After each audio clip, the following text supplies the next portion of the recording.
Okay, girl. I'm gonna have to do it like this because it's just gonna come to me, and this is so much I can't remember it because I can't remember what the hell I'm saying. It's just coming out of my mouth. I just thought you should know that. So I have to do it like this. So look, they're so beautiful.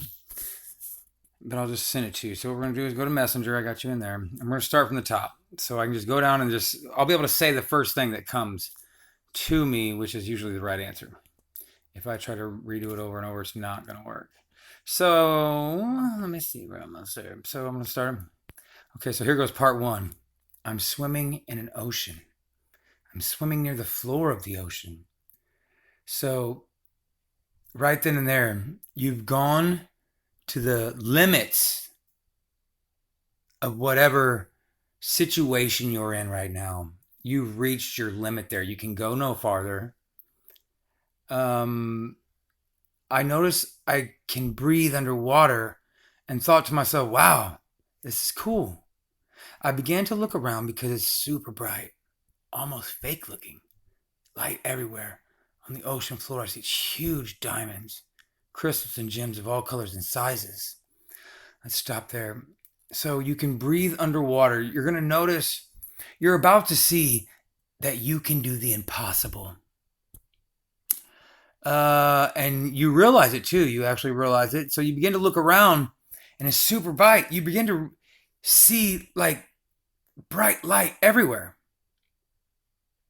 And it looks beautiful. I mean, it's the most beautiful thing. You see these diamonds and these crystals and gems of all colors, like just a painted rainbow of just nothing but these things. And they're all different sizes. And you look to your left and you see a shark swimming next to you peacefully. At this point, you've made it to a place after you do that. So you realize you've reached your limits of where you are right now. By getting to those limits, what you have realized is that you can do the impossible, and it amazes you. And once you begin to look around at all this super bright stuff, almost fake looking, it's fake looking because it's like it's like it's not real. And on the ocean floor, you see these diamonds and crystals and gems, and they all represent they're so beautiful. They're everything you wanted out of every situation. So when you look into that field of diamonds and crystals and gems of all different sizes, what they represent is all these different situations in your life that you wanted to resolve. They were the things you held most valuable. I want this answered. I want that answered. Well, you see that. And when you look over at the shark swimming, you receive all that. You will get all those answered. Every one of those diamonds and crystals and gems represent every single thing in your life from the day you were born as a little girl to the woman you are now. The answers that you wanted, and you're going to get them. When you look to the left, the shark swimming to you peacefully, it means that you will realize that love is real. And who the world taught you to be afraid of and who was your enemy wasn't true. It was all along your friend. So there's somebody that or some situation, or I like to say these days, they call good evil, they call evil good. So if they tell you don't do this, there's probably a good chance you should, because everything they tell us not to do, we should, and everything they tell us to do, we probably should. And it's been like that for a while. So you knew all sea creatures wouldn't inflict harm in any way. The only way you knew that is through pure vibration of love. So if you were in that situation, you made it all that, you found that out, that means you are going to reach a pure vibration of love. I made it here. I wish it would have lasted forever, but there's a saying that says, if you're too spiritual, you're no worldly good. And if you're too worldly, you're no spiritually good. So although you get there for a little while, I don't know how many, I might have extended it longer because I was inducing it through my behavior. And I wasn't letting that moment go. I'd trap myself in suspense and stay there and hang out with that thing for a minute. But in normal human life, it usually skips by you pretty quickly. So pay attention, because you're going to get something that not everybody gets. And it's the gifts of the Spirit, right? It's the peace and the joy and the happiness. It all comes through. Your answers come through. Everything you wanted to know since you were a little girl just all makes sense. You start to crawl out. Oh, okay, here it goes. You feel like you're going to stay there forever. Yeah. I suspend myself in time there by walking around in circles doing random shit that human beings shouldn't do. And I get suspended in that animation. And when you get there, just know it's gonna go quick. That it's almost gonna be a blink of an eye by the time you remember it. That feeling of peace and joy and that harmony, that really truly the understanding of what the hell is going on, not in our world, but in the entire universe altogether. A direct connection to the spirit of the truth, the river of knowledge, the universal consciousness, etc., etc. So you started, but you ended up hitting a bank. Started to crawl up this bank and out of the ocean. So basically, what I see there, you are then leaving that ocean. So if you went to that perfect place, either this could mean two things. Either you died and you went there and then you came back and through dreams you are remembering it this way, or you are exactly what we did there. And then now that you're coming back out of it, you realize, and I think it's more this one, but you realize that hitting your wall and all that, let me try to find it. Where is it? Am I already on 3? Yeah, I am. Anyway. Oh, okay. So hitting your wall from the beginning,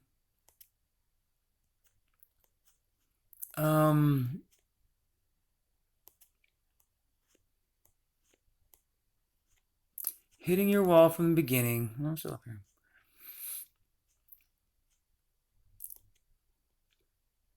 And then going through that, I lost my place. Sorry, Bab. I find diamond, jewels, creatures, peaceful, could have stayed there forever, but I ended up hitting the bank. So you end up hitting the bank. I would have made nowhere. I started to crawl up out of this bank and out of the ocean. So you went to that place mentally where you hit that wall. You saw what life could be. All that before this was just what life is. And it could be for you. And then you came back out of that. I guess you have your reasonings for that. If it's a situation that's playing all out together and it's not a near death experience being remembered, and I don't think it is. I think now that I'm saying this, it's this, which is you went there, you saw that was all in your mind though. Everything I just said before that, and then you woke up. So that was like a dream, right? And now you woke up, and that's the and your dream was real. It was showing you what life is or what life could be or both. So when you started to crawl up out of the bank of the ocean, it was all dirt and was all uphill. There, right there, you realize you'd never realized how shitty the world was that you once knew until you saw the world that you now know. And so when you went back to the shitty world, it was ridiculous. It was just, it was just like you were crawling uphill both ways and just covered in dirt. So it was just the most miserable experience to go and get that feeling of feeling good and that vision of all those beautiful things, and then come back to reality. And it'd be 10 times worse than you remembered it, because now you know how good it is. So you get to the top of this bank, and it was a single dirt path that led to your right and to your left. Directly in front of me, hold on a minute. It's a single dirt path that led to your right and your left. If that's true and not a misspelling, then that would mean that to a path that goes right and left is a quantum path. It's a godly path, because God is the first and the last. He is both first and last. He is both up and down, and he is both left and right. When you study the quantum slit experiment, the one thing that proved to science that that all matter on Earth reacted differently when not being observed, proved that things would go left and right. They'd go up and down. There you go. So it proved what God said when he said, I'm first and last. So right there, you're telling me, if that's true, you're at a single dirt path, but you're going both directions. So that's to re-encourage you, to let you know that although you crawled back into the real world, you know about that other world, but don't be discouraged. Don't be discouraged, because you are still going that way. You're going both directions, the spiritual and the physical. Directly in front of me, I see a very different ocean, an ocean of mud and blood. I look to my right and see where that path took me, and it went to the other ocean. And as I stared at it, I saw parents, lots of parents, grandparents. My thoughts were parents leading these children to the ocean. The kids didn't even know any better, and they followed them blindly.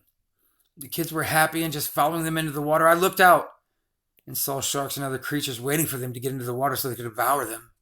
So I started screaming frantically, stop. They're going to die. You're killing them.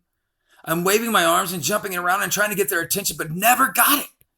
Sadly, I watched these kids being devoured by beasts of this ocean, but I knew if I went to go that way to try to save them, I would surely die, and I was supposed to go to the left.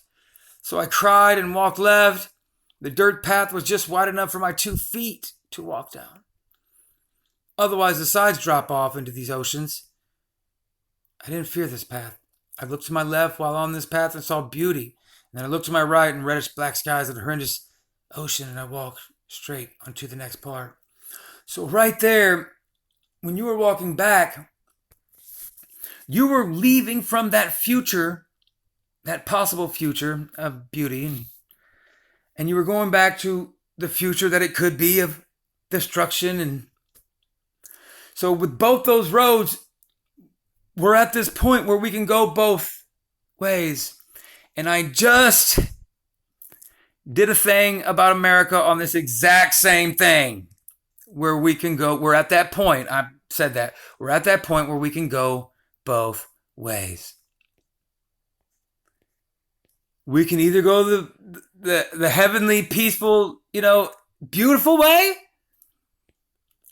or we can not teach our kids of a different way and give them the choice, if we so choose, to walk into the abyss.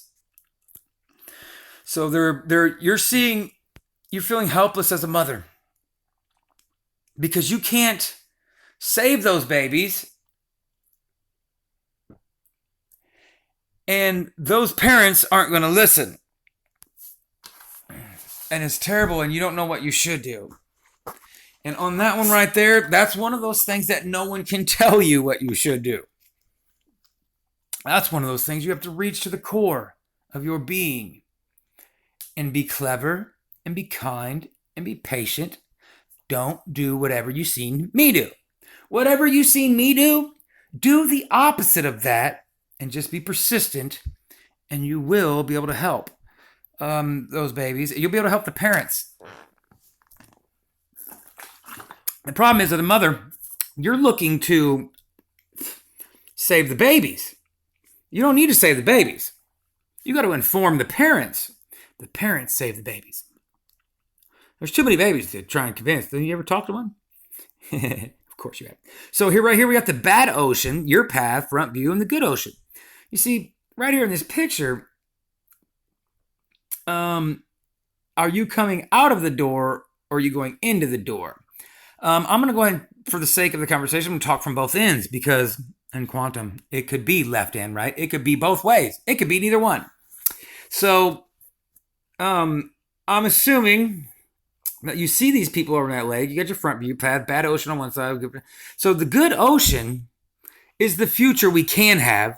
The bad ocean is the future we're going to have. Now, your path has something to do with these children, right? And helping these children not go that way, because you know there's a way better way. Which is weird, because I just talked about what if we what if we taught our kids from a collective standpoint of when they're young, when they're in their most intuitive stage, not colors and I mean, we can still teach them the little stuff like that. But what if once they got to the point of talking, like stop the part right there, at the time where science proves that they're best capable of learning new languages, things like that. Their mind the synapses are firing in their mind. You know what I mean? So what about at that point we begin to show them, like my theory I did with Andrea, where we shared pictures and then shared what we thought about those pictures. And the theory was on that, we can go into on a different subject, but the kids one is very simple. So you give a kid a book, a little baby, and you teach that kid how to pick one of three things. And on that page, it's got a red circle, a blue square, and a yellow triangle. Now you teach a kid to only pick one, just one, and show it to mommy. And then what you're doing is you're only holding one in the hand, and you're making that nonverbal connection with your child. Very simple. You can make the things yourself. You can experiment with it and try it out yourself. But that, I mean, I asked her, I was like, at what point do you stop thinking it's coincidence? And how many times would your baby have to pick the card to hold in your hand before you believed that there was something to it? And then how much longer before you start to cry? So here we go. So we got pretty on one side, bad on the other side. And there you are in the middle. See, your path, you're trying to find out what your path is. And I know your path, but I can't say your path. And I never will say your path because it's not for me to say. Because if any man is telling you what your path is, he's a liar. And I don't want to be a liar, even though I wouldn't be. But if I'm going to enforce a belief system onto people, I then too have to follow it, whether I apply to it or not. So you got to figure that out. No man can tell you, or woman for that matter, what God has not been trying to tell you your whole life. This isn't new for you. Now, this way of receiving it is, but you've been dealing with this your whole life. It's basically... pretty is where you know we can go. Bad is where you know we're going. Your path is dividing that. And your goal is to save the kids, but that's just the mother in you. The logic in me will tell you you have to inform the parents. So you have something you know or something you're going to find out where you'll have a moment where you can say that in the face of people who need to hear it. And I tell you to be bold. Speak up. Because nobody speaks for them. So even though you don't even have any kids in that situation, if you know it's wrong, speak up because those... I remember in the last story, I'm going to go back and read that one again because this one took me a couple times to get it. So, but there were these people who were looking like us, but not us. You might have that a little closer than you think, but that's on a different one. So this is what I think of the first part. Let's end this here. Let's make sure I'm going in the right direction. And if I am, and if you feel, right about this is more of a personal one and less biblical, I think. But the other one was really hard. This one seemed to not... If the first one we did was super easy, this one was a little bit harder, and the second one, though, was super hard. So let me give you this video, and then we'll talk about it. If I even got this thing turned on, I guess. Oh, my gosh. You gotta be freaking kidding me. Oh, yeah, there it goes. All right, here we go.